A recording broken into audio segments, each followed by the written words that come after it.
Hello again, my sweet friends, and welcome to the third episode of the Fucked If I Know podcast. I am so excited to have you here today because we are talking about money mindset, and money mindset is the number one thing that I get asked about when it comes to manifesting because we all want more of it. Money makes the world go round, whether you like it or not. It is just is the way it is. And so today I wanted to talk to you about money manifestation because I often do pep talks on my stories, but it is such a huge topic, like money manifestation, money mindset, how we get past blocks, and it's just an enormous topic. Also being someone who's conscious of doing hella long podcasts, which I don't listen to, so I like to keep them short and sweet. I'm probably going to do this in a series. So hopefully you guys enjoyed this one. I know you will, and you'll be able to tune into the rest of the podcasts as well in relation to money. I think it's going to be something I talk to you guys a lot about because I love talking about it. To be honest, I love talking about anything that makes people uncomfortable, and money makes people feel super fucking weird. So the thing is, when we're manifesting money, we have to kind of get to the root cause of why we want that money. Like when we do manifest things, we have to understand why it is we want to manifest something. You might be sitting there going, well, because I fucking want it, Gabby, obviously. And I get it. Of course, we all want fucking more money, obviously. But what is that money for? What will that money enable you to do? Is it actually freedom that you want to manifest? Is it freedom of your time? Is it having more material goods in your life, which is also fine. You're allowed to want material goods. Like, what is the basis of you wanting more money? Is it to not have to stress about paying bills anymore? Is it to go on big bougie ass fucking holidays? Is it to eat off a Versace plate? Because why the fuck not? Why is it that you want to manifest money? So I want you to sit and think about it and get really, really clear on the desire behind the manifestation of money. Because what often people do is say, I want to manifest $1 million. But the reality is that they wouldn't even know what to fucking do with themselves if they had $1 million. A lot of people say if they were to win the lottery, the first thing that they would do is give it to other people. And that's because we have this fundamental built-in belief that we have discomfort around having surplus or having too much money, so we just want to fucking give it away. So when I put this poll on my Instagram saying, if you were to receive $1 million tomorrow, would you feel elated or terrified? And a lot of people voted terrified. But perhaps if you did vote on that poll, you were thinking, no, I'd really love $1 million. But then sat and thought, if that money appeared in your account tomorrow, would you know how to handle it? Would you invest it? Would you put it in savings? Would you know how to do that? Would you know how to deal with people requesting that money from you? Because everyone knows when people win the lottery that they get random relatives come out of fucking nowhere asking them for money. Do you have boundaries in place to enable you to deal with people like that? Do you know how to fucking invest in things? Like, you know, so there are a lot of questions that come around that, and we seem to forget that when it comes to manifesting, that our manifestations will have consequences. Not necessarily bad consequences, but good and neutral, and I guess bad by, you know, definition consequences. But are we prepared for the reality of our manifestations? And at the end of the day, if the universe does not feel that you are ready and able to hold $1 million, and it simply will not send it to you. And that's the basis of manifestation, that the universe always has your back. The universe knows what's good for you, and if not that, then something better, maybe 2 million, who knows. But we just have to trust in the universe and its ability to deliver to us what we actually need, and if it knows that we can handle it. I use this example as well in the sense of maybe followers on Instagram. You know, so we say, oh, I want 10,000 followers on Instagram, but do you have the capacity to hold 10,000 followers on Instagram? Are you prepared for getting randoms throw you hate on your posts? You know, are you prepared for that? Not that it will happen, but it fucking just does, right? Nature of the internet. Are you prepared for that? If you're in a sales product-based business and somebody came on yesterday and you got 10,000 followers, so you woke up, you had 10,000 followers all of a sudden, would you have the capacity and the systems in place within your small business to hold that many product sales, to hold that many bookings? Maybe not. So we just have to be really conscious of when we're manifesting money and manifesting anything really, what the consequence of our manifestation is, and if we're prepared to handle it. And if we're not, then we need to come back and adjust that manifestation.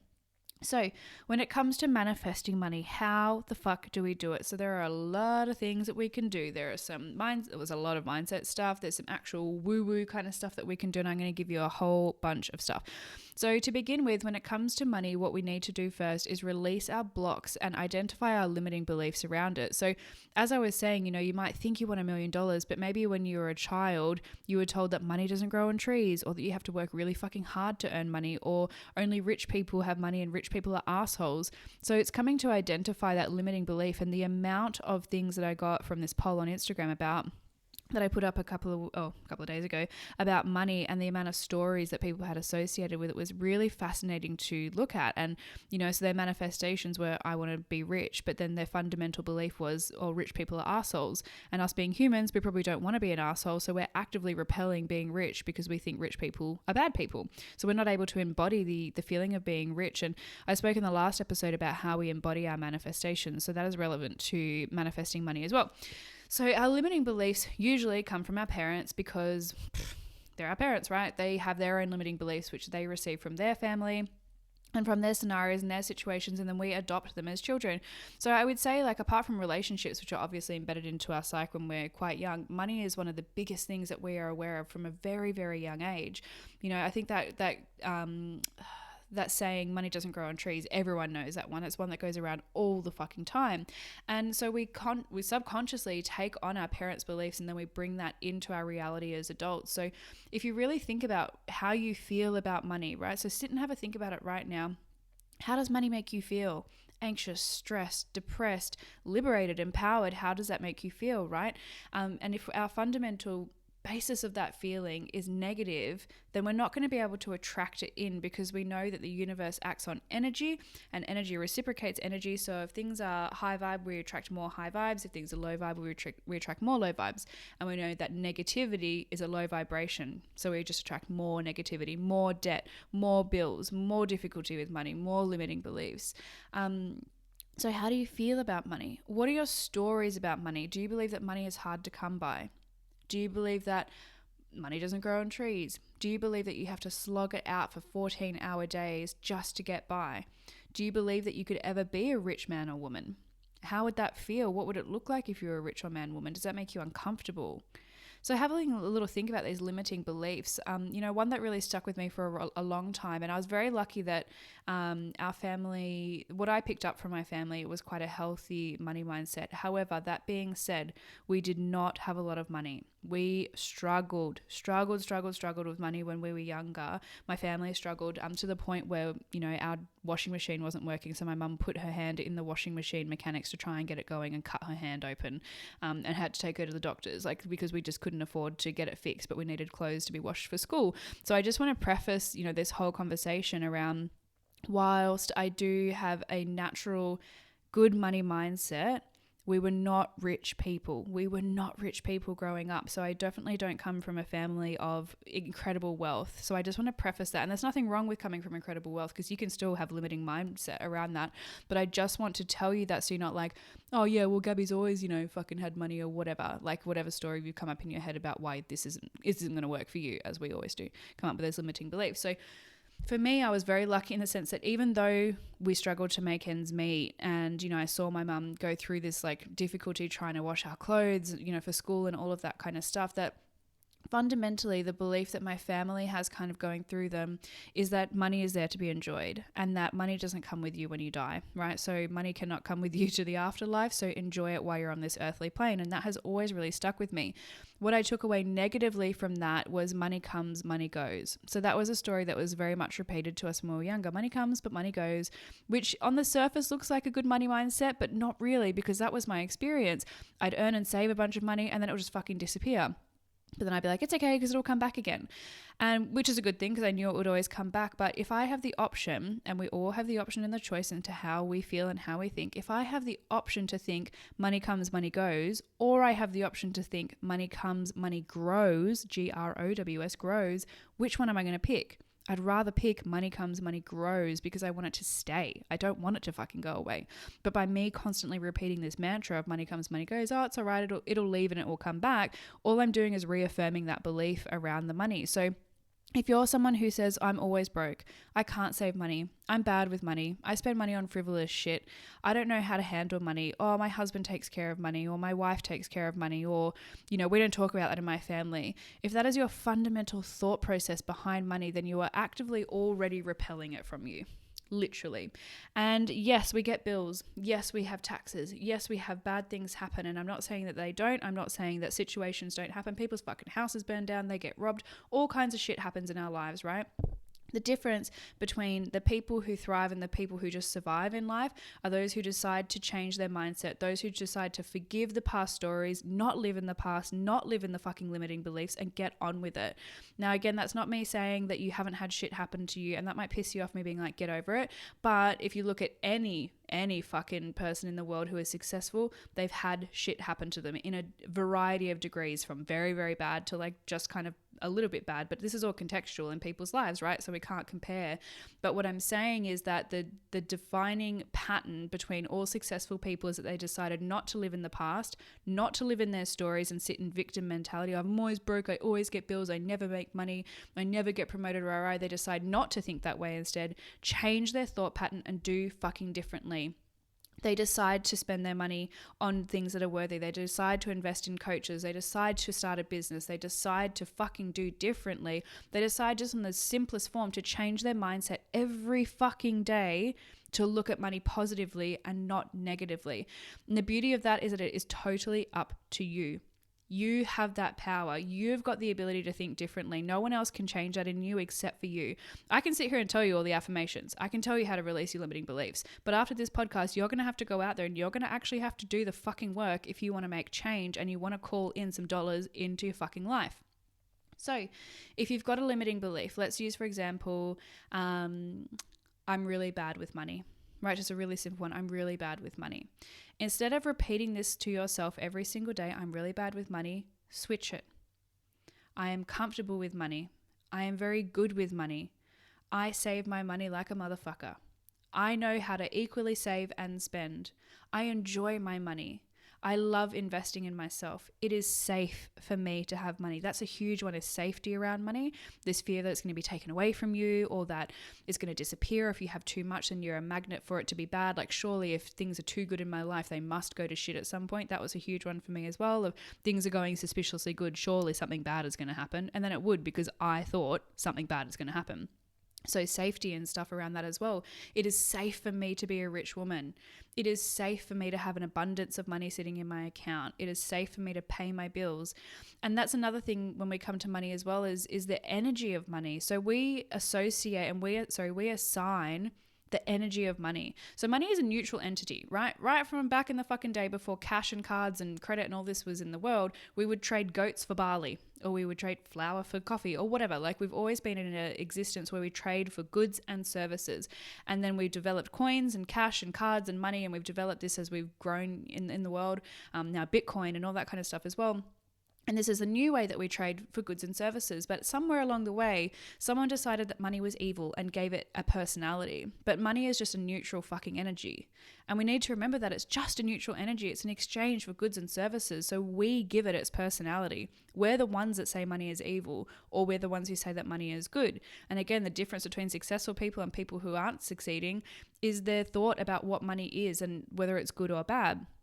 So every time you think about money, if you think, oh, money's a bit dirty, money's evil, money's gross, like, money makes people bad people, you are assigning that energy to it. And I know that can be a little bit of a no, don't pin it on me, it's not my fault, but it is your thought process. I'm sorry to tell you, but it's literally your thought process. So if you think money fundamentally is evil and bad, you are going to continue to experience money as evil and bad. You're going to be a magnet for fucking fines and speeding tickets and bills and all of this kind of stuff. You're going to be a magnet for losing money, for having money stolen from you, from just like losing a $50 note out of your wallet. You're literally a magnet for that experience because you keep saying it. You literally keep saying it. So you have the option to give money and energy. And if you have that option, what energy would you like to give it?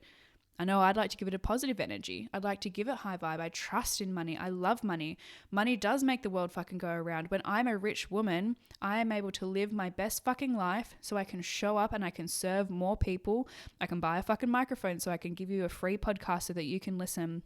I can invest in my friends' small businesses and help them thrive. Because I have money, I'm able to run courses that are able to share my knowledge with people so they can go out and make money.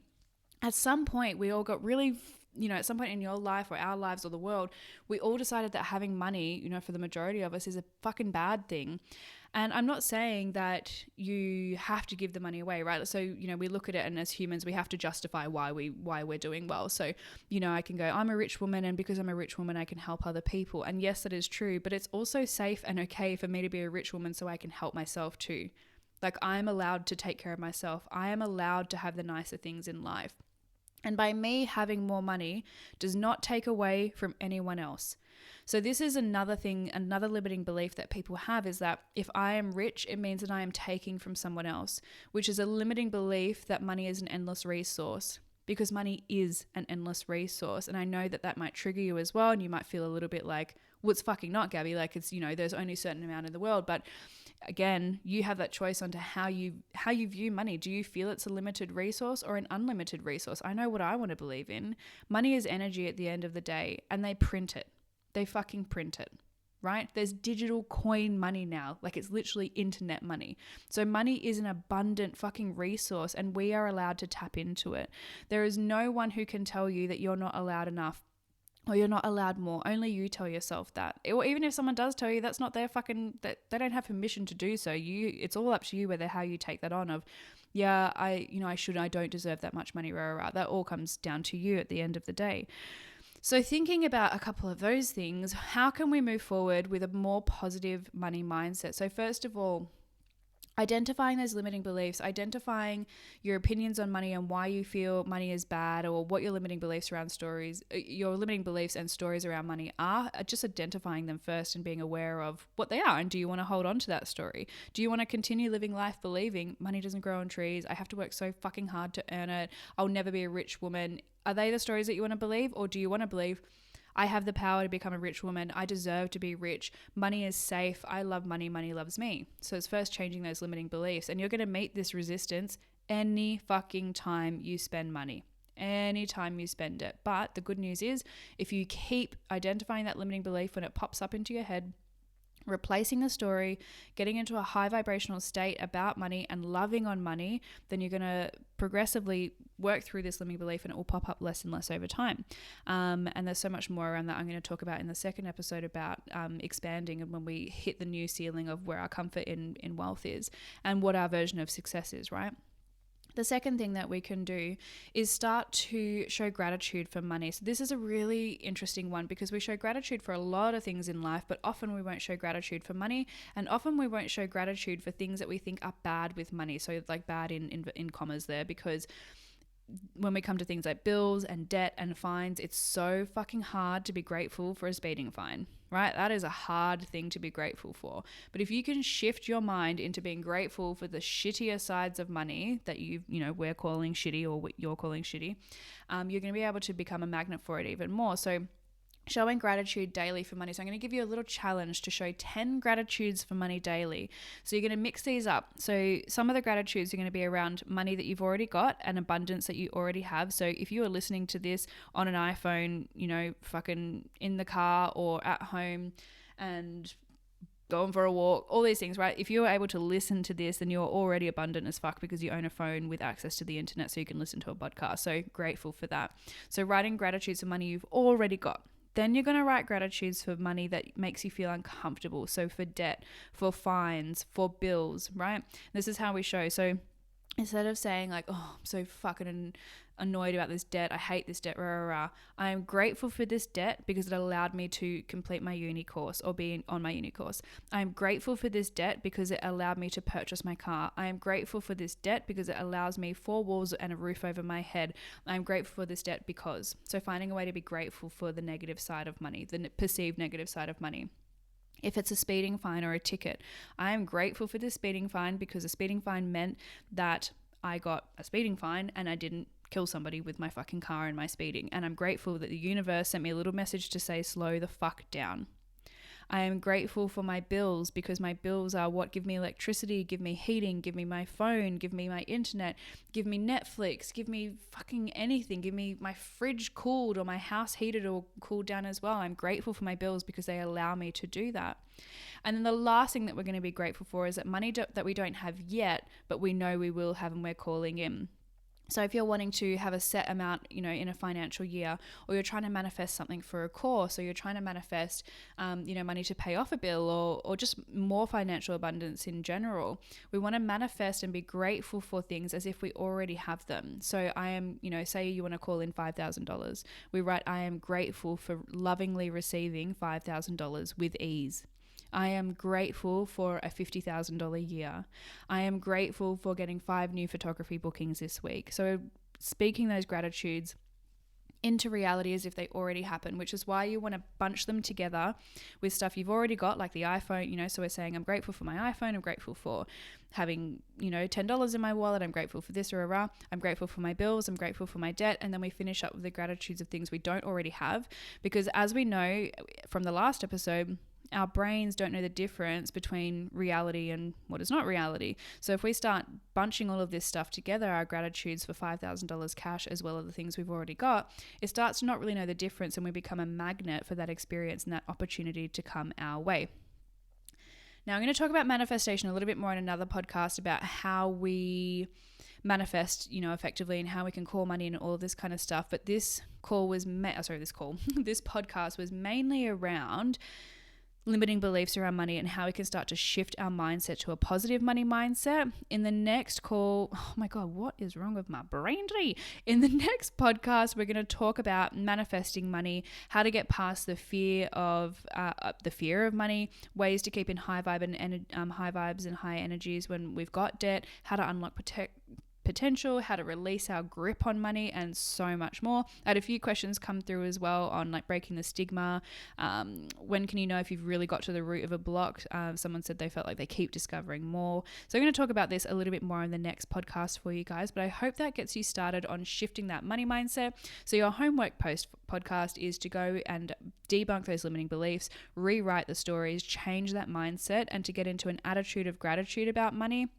And if you do it every single day, just keep doing it every day in the notes on your iPhone, or you can write it in your journal, or even do it with a friend or your partner and be like, all right, 10 things we're grateful for about money. It becomes a really fun thing to do together, and you can keep each other accountable as well. So I hope that has helped you guys today with the start of unblocking your limiting money beliefs. I'm really excited for the next podcast where we can dive even more into this and how we can do some magical things as well to bring money into our lives. But as we know, when we manifest, we have to get to the root cause of something first before we are able to manifest. We have to get past a limiting belief before we can manifest. So I can tell you all the woo-woo shit, I can tell you all the crystals and all the things that you can get to help you manifest money, but if your base belief is that money is rubbish and that rich people are shit, then all the crystals in the world aren't going to fucking help you. Okay, so go and work on those limiting beliefs this week, and I can't wait to get in touch. I can't wait to chat to you guys again next in episode 4 about how we can continue to work on our money mindset and manifest all of those dollars.